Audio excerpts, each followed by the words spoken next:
Hi friends, எல்லோரும் எப்படி இருக்கீங்க? நல்லா இருப்பீங்க. பேசும் கிரகங்களிலிருந்து உங்கள் நித்யா ராஜேந்திரன். நம்ம இந்த மே மாதம் 17ஆம் தேதி உத்திரட்டாதியில் இருந்து பயிற்சியாகி ரேவதிக்கு போன சனி உங்கள் ஒவ்வொரு நட்சத்திரக்காரர்களுக்கும் என்ன மாதிரியான பலன்களை தரப்போகிறார் அப்படின்னு சொல்லி நம்ம பார்க்க போகிறோம். அவிட்ட நட்சத்திரக்காரர்களுக்கு ரேவதியில் இருக்கிற சனி என்ன செய்ய போகிறார் அப்படின்னு பார்த்துடலாமா? ஃப்ரெண்ட்ஸ், சூப்பராக இருக்குது. உங்களுக்கு சனி தான் வேலையை செய்யவே போகிறதில்ல. உங்களை ஃப்ரீயாக விட்டுருவார். நீங்கள் ஜாலியாக இருக்கலாம். முதல்ல சொல்கிறது, எல்லா விஷயத்துக்கும் நீங்கள் ஆசைப்படுவீங்க. சரியா?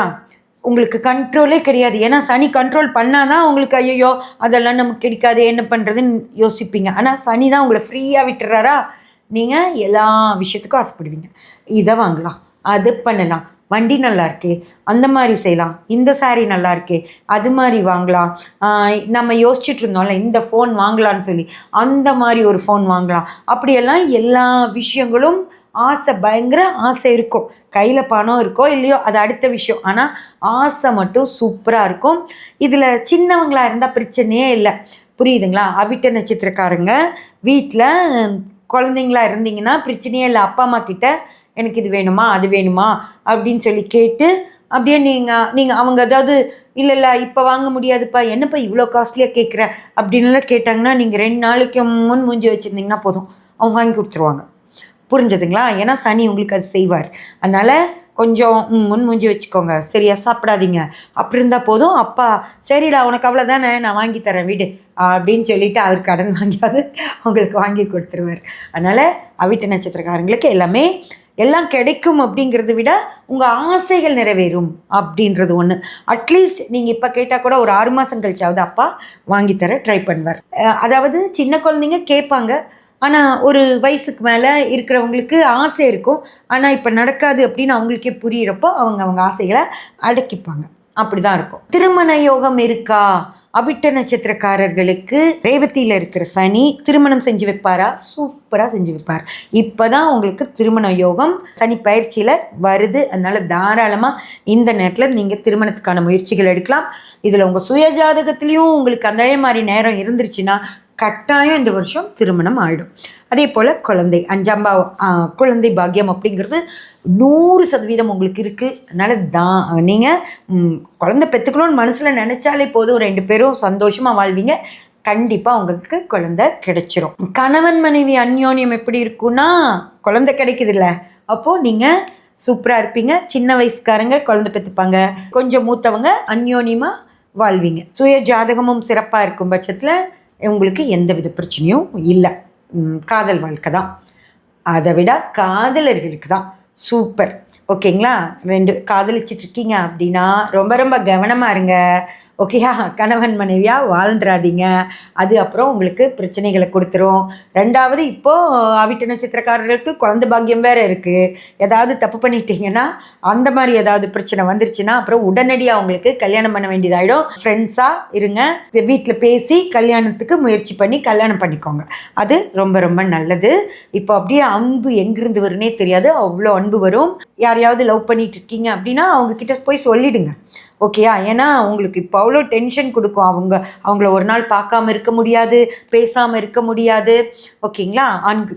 பசங்களாக இருந்தாலும் சரி, பொண்ணுங்களாக இருந்தாலும் சரி, உங்களுக்கு மனசுக்கு இப்போ யார் மேலேயாவது விருப்பம் இருந்தால் அவங்கக்கிட்ட போய் சொல்லி 1 வருஷமும் நீங்கள் காத்துட்டு இருந்து அதுக்கப்புறம் அவங்கக்கிட்ட போய் சொல்லி அவங்க ஏதாவது உங்களுக்கு ஆப்போசிட்டாக சொல்லிட்டாங்கன்னா உங்களுக்கு மனசுக்கு கஷ்டமாயிடும், ரொம்ப நொந்து போயிடுவீங்க. ஐயோ நம்ம இவங்க விரும்புகிறாங்கன்னு நினச்சிட்டு இருந்தோமே, இல்லையா அப்படின்னு நொந்துருவீங்க. அதனால் இப்போவே சொல்லிவிடுங்க. ஆமான்னு சொல்லிட்டா பிரச்சனை இல்லை, இல்லைன்னு சொல்லிட்டாங்கன்னா சரி இதுதான் நமக்கு நடக்க போகுதுன்னு சொல்லி விலகி வந்துடுங்க. ஆனால் இந்த வருஷம் முழுக்க லவ் பண்ணிவிட்டு அதுக்கப்புறம் போய் சொன்னீங்கன்னா உங்கள் மனசுக்கு ரொம்ப கஷ்டமாயிடும். ஃப்ரெண்ட்ஸ், அதே மாதிரி இன்னொரு முக்கியமான விஷயமும், சனி உங்களுக்கு என்ன பண்ணுவார் அப்படின்னா, இந்த அன்பு இருக்குது பார்த்தீங்களா, அன்பு மனைவி மேலே வரும், காதலி மேலே வரும், குழந்தைங்க மேலே வரும், அப்பா அம்மா மேலே வரும், எல்லாத்து மேலேயும் அன்பு வர மாதிரி வேறு ஒரு பெண்கள் மேலேயும் வரும்.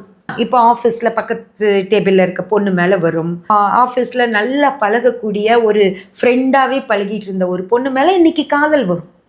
ஏன்னா இது இவங்க மேலே தான் வரணும், இவங்க மேலெல்லாம் வரக்கூடாதுன்னு சொல்லி நமக்கு கடவுள் ஃபிக்ஸ் பண்ணல. நமக்கு தான் தெரியும் அவங்க வேற பொண்ணு அப்படின்னு, நம்ம மனசுக்கு தான் தெரியும். மனைவி தான் லவ் பண்ணணும், காதலி தான் லவ் பண்ணணும்னு நமக்கு தெரியும். ஆனால் நீங்கள் காதலிச்சுட்டே இருக்கீங்க அப்படின்னா கூட, ஒரு பொண்ணை காதலிக்கிறீங்க, அவங்கள திருமணம் பண்ணிக்கணும்னு ஆசைப்படுறீங்க. ஆனால் உங்கள் ஆஃபீஸ்க்கு புதுசாக ஒரு பொண்ணு வராங்க, அவங்கள பார்த்ததும் ஒரு அன்பு அவங்க மேலே அப்படி வரும். அதுக்காக அதெல்லாம் தப்பு அப்படியெல்லாம் இல்லை. உங்களுக்கு இன்னைக்கு விதிக்கப்பட்டது, உங்களுக்கு கடவுள் எல்லாத்து மேலேயும் அன்பு செலுத்த வைக்கிறார். ஒரு 2 குழந்தைங்க இருக்க அப்பா அம்மா 2 குழந்தைங்க மேலேயும் அன்பு செலுத்துவாங்கள்ல, பிரித்து பார்ப்பாங்களா? இந்த குழந்தை மேலே தான் அன்பு செலுத்தணும், அந்த குழந்தை மேலே தான் அன்பு செலுத்தணும், அப்படி இல்லை. அவங்களுக்கு அன்பு ஊறும், அதை 2 குழந்தைங்க மேலேயும் கொடுப்பாங்க. அந்த மாதிரி இன்னொரு பொண்ணு மேலேயும் காதல் வரும். புரிஞ்சதுங்களா? ஆனால் நம்ம தான் மனசு கட்டுப்படுத்திக்கணும். அது வேற ஒரு பொண்ணு, எனக்கு ஏற்கனவே காதலி இருக்கா, அவ கூட தான் நான் 5 மணி ஆக்குச்சு வெளியே போகணும், அவள் எனக்காக வெயிட் பண்ணிகிட்டு இருப்பா, அப்படி தான் நினைக்கணும். இந்த பொண்ணு போகிறான்னு சொல்லிட்டு அவள் பின்னாடியே போகக்கூடாது. புரிஞ்சதுங்களா? அதனால் ஒரு மாதிரி சிச்சுவேஷன் ஏற்படும், எல்லாருக்கும் ஏற்படும். சின்ன பசங்க, திருமணமாகாத பசங்களுக்கு மட்டும் இல்லை, திருமணமாகி குழந்தைகளாக இருந்து ஒரு வளர்ந்த குழந்தைங்க இருப்பாங்க இல்லையா, காலேஜ் போகிற பையன் இருக்கிற ஒரு ஆணுக்கும் பெண்ணுக்கும் கூட காதல் ஏற்படும். புரிஞ்சதுங்களா? அதுக்காக அதெல்லாம் தப்பு அப்படின்னு பயந்துடாதீங்க, தப்பில்லை. ஆனால் உங்ககிட்ட ஒரு கண்ட்ரோல் இருக்கணும். மனைவி இருக்கா வீட்டில், வளர்ந்த குழந்தைங்க இருக்காங்க, நம்ம தப்பு பண்ணக்கூடாதுங்கிற அந்த கண்ட்ரோல் உங்ககிட்ட இருக்கணும். அதுதான் வளர்த்திக்கணுமோ தவிர, ஐயோ என்னடா நமக்கு இப்படியெல்லாம் தோணுது, ஏதோ தப்பா, நம்ம மோசமான ஆளா அப்படியெல்லாம் நினச்சிக்காதீங்க. அது அந்த நேரத்துக்கு தோணுது, அவ்வளவுதான். கண்ட்ரோல் பண்ணிக்கோங்க. ஏன்னா சனியோட இது என்னென்னா, போய் பேச வைப்பார் உங்களை, அந்த தப்பை பண்ண வச்சு உங்களை அசிங்கப்படுத்துவார்.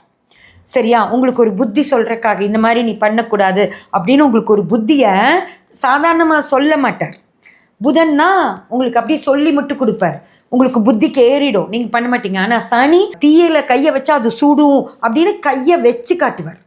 புரிஞ்சதுங்களா? அந்த மாதிரி சனி என்ன பண்ணுவாருன்னா, ஒரு நல்லா பழக விட்டு, ஏதோ ஒரு சின்ன இடத்துல அந்த பொண்ணும் நல்லா ஃப்ரெண்டு மாதிரி பழகிடும். நீங்கள் ஒரு மாதிரி நல்லா பழகுறீங்கன்னு அந்த பொண்ணுக்கு புரியும்.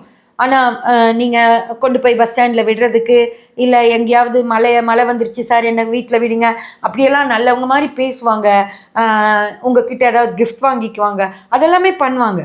பண்ணிவிட்டு ஒரு நாளைக்கு நீங்கள் ஒரு அட்வான்டேஜ் எடுப்பீங்களே, ஏதோ பெரிய ஒரு தப்பு நீங்கள் பண்ணிட்ட மாதிரி, அதுக்கு ஏதோ ஒன்று யாராவது பார்த்துட்டாங்கன்னா அதை வேறு மாதிரி கொண்டு போய் உங்களை அசிங்கப்படுத்திடுவாங்க. அதனால் சனியை பொறுத்த வரைக்கும் நீ தப்பு பண்ண வச்சு உங்களை அசிங்கப்படுத்த பார்ப்பார். அதனால் இந்த காதல் அப்படிங்கிற விஷயத்துலையும், பெண்கள் அப்படின்ற விஷயத்துலையும் நீங்கள் ரொம்ப ரொம்ப கவனமாக இருக்கிறது நல்லது. இது பெண்கள் மட்டும் இல்லை, ஆண்களே கூட நீங்கள் ஏதோ ஒரு தப்பான ஆண் மாதிரி க்ரியேட் பண்ணி காட்டிடுவாங்க. ரெண்டாவது, இந்த நேரத்தில் இந்த குடிக்கணுங்கிற ஆசைகள், ஏதாவது இந்த மாதிரி இந்த ட்ரக்ஸ் எல்லாம் யூஸ் பண்ணால் என்ன அப்படின்னு சொல்லி ஆசை, அதெல்லாமே உங்களுக்கு காட்டும். எல்லா வயசுக்காரங்களுக்கும் வரும், சின்ன பசங்கள்லேருந்து நல்ல பெரிய வளர்ந்த ஆண்கள் வரைக்கும், குடும்பம் நடத்துகிற ஆண்கள் வரைக்கும் எல்லாத்துக்குமே அந்த ஆசை வரும். கொஞ்சம் வயசானவங்க கூட, ஒரு 60 வயசுக்கு மேலே இருக்கவங்களுக்கு கூட சரி குடிச்சு பார்த்தா என்ன அப்படின்னு சொல்லி, ஏன்னா இந்த கெட்ட பழக்கத்தையெல்லாம் பழக்கி கொடுக்குறவர், கெட்ட பழக்கத்து மேலையெல்லாம் ஆசைப்படுத்துகிறவர் சனி. அதனால் உங்களுக்கு இந்த நேரத்தில் அந்த ஆசைகளை தான் கொடுப்பார். அதனால் ரொம்ப ரொம்ப கவனமாக இருங்க. இந்த ஆசைக்கெல்லாம் உட்பட்டீங்கன்னா, உள்ளே போயிட்டீங்கன்னா, அதுவும் உங்கள் சுய ஜாதகத்துலேயும் இந்த மாதிரி ஏதாவது நேரங்கள் நடந்துட்டு இருந்துருச்சுன்னா கண்டிப்பாக உங்களை சனி அந்த குழிக்குள்ளே தள்ளிவிட தான் பார்ப்பார். ரொம்ப ரொம்ப கவனமாக இருந்துக்கிறது நல்லது ஃப்ரெண்ட்ஸ். வெளிநாட்டு யோகம் இருக்கா? உங்களுக்கு ஆசை இருக்கும், ஆனால் அதை செயல்படுத்துகிற முயற்சிகள் எடுக்கவே மாட்டீங்க. ஆரோக்கியம் எப்படி இருக்கும்? சூப்பராக இருக்கும், ஒரு பிரச்சனையும் இல்லை. ஆரோக்கியம் அதாவது எதுவுமே வராதுன்னு வச்சுக்கோங்களேன், நோயின்றதெல்லாம் வராது.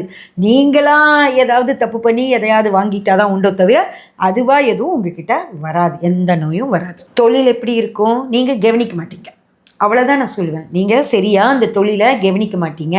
சனி தொழில்காரகரே சனி தான். அந்த தொழில்காரகர் ஜாலி மூடில் இருக்கும்போது அந்த தொழிலை கவனிக்கவே முடியாது. வியாபாரம் எப்படி இருக்கும்? தொழில் மாதிரியே தான், பெருசாக கவனிக்காமல் கொஞ்சம் அது கீழே டவுன் ஆகிற மாதிரி தான் இருக்கும். ரேவதியில் இருக்கிற சனி அவிட்ட நட்சத்திரக்காரர்களுக்கு வேலை வாய்ப்பு ஏற்படுத்தி கொடுப்பாரா, பதவி உயர்வு ஏற்படுத்தி கொடுப்பாரா அப்படின்னு சொல்லி கேட்டிங்கன்னா ரொம்ப ரொம்ப கஷ்டம் ஃப்ரெண்ட்ஸ். ஏன்னா வேலையில் கவனமே செலுத்த மாட்டீங்க, சரியா? இங்கே ஏதோ ஒரு உலகத்தில் இருப்பீங்க. அதனால பெருசாக உங்களுக்கு வராது. பதவி உயர்வு கொடுக்கலாம் அப்படின்னு சொல்லி யாரும் யோசிக்கவே மாட்டீங்க. எந்த வேலையும் சரியாக செய்ய மாட்டேங்கிறாரு, சீனியராகவே இருந்தால் கூட நம்ம ஒன்று சொன்னால் அவர் ஒன்று செஞ்சு வைக்கிறாரு, அப்புறம் இவருக்கு எதுக்கு இப்போ அப்படின்னு விட்டுருவாங்க. அதே மாதிரி வேலை வாய்ப்பு கிடைக்குமான்னு கேட்டிங்கன்னா நீங்களே அதில் முயற்சி பண்ண மாட்டீங்க. உங்களுக்கு இப்போ நல்லா இருக்குல்ல, வீட்டில் இருக்கீங்க, வேலை இல்லாமல் இருக்கீங்க, ஈவன் அம்மா அப்பா கிட்ட திட்டு வாங்கிட்டு இருப்பீங்க. பக்கத்து வீட்டில் இருக்கவங்கெல்லாம் என்ன உனக்கு இன்னும் வேலை கிடைக்கலையா அப்படின்னு கேலி பேசுகிற மாதிரி இருக்கும். ஃப்ரெண்ட்ஸும் கேலி பேசுவாங்க. ஆனாலும் அதையெல்லாம் காது கொடுத்தே கேட்காம கிடைக்கிறேன்னு கிடைக்கட்டும், நான் பாரு எனக்கு இந்த வேலை கிடைச்சிது, இதுக்கெல்லாம் நான் போக மாட்டேன், நான் அந்த வேலை கிடைச்சாதான் போவேன், இந்த ஆஃபீஸ்க்கு தான் போவேன், நான் இந்த சின்ன ஊரில் கிடைக்கிற வேலைக்கு போக மாட்டேன், நான் சென்னையில் தான் போவேன், ஹைதராபாத் தான் போவேன், அந்த மாதிரி சொல்லிட்டு அது வராததுக்கு நீங்களாவே ஒரு காரணமும் சொல்லிட்டு பேசாமல் இருப்பீங்களோ தவிர வேலைக்கு போக மாட்டீங்க. ஃப்ரெண்ட்ஸ், கடன் வாங்கலாமா? தயவு செஞ்சு வாங்கிடாதீங்க. கடன் மட்டும் இந்த நேரத்தில் வாங்கினீங்கன்னா உங்களுக்கு பதவி உயர்வு வராது, வேலை கிடைக்காது, வியாபாரம் நல்லா இருக்காது, தொழில் சிறக்காதுங்கிறப்போ கடன் வாங்கினீங்கன்னா சிக்கிப்பீங்க. வழக்குகள் என்னாகும்? ஒன்றுமே ஆகாது, கணத்தில் போட்ட கல் மாதிரி அப்படியே இருக்கும், ஒன்றும் நகராது. வாடகை வருமானங்கள்லாம் வருமா? தாராளமாக வரும். அதெல்லாம் நீங்கள் முதல்ல வீடு கட்டி வாடகைக்கு விட்டது தானே, அதுலெல்லாம் எந்த பிரச்சனையுமே இல்லாமல் வந்துடும். வீடு கட்ட கடன் வாங்கலாமா? அப்படி எல்லாமும் கூட இந்த வருஷம் யோசிக்காமல் இருக்கிறது தான் நல்லது. உங்கள் சுயஜாதகம் நல்லா இருந்து வீட்டு யோகம் இருக்குது அப்படின்னா கடன் வாங்குங்க, இல்லைன்னா தயவு செஞ்சு கடன் வாங்கிடாதீங்க.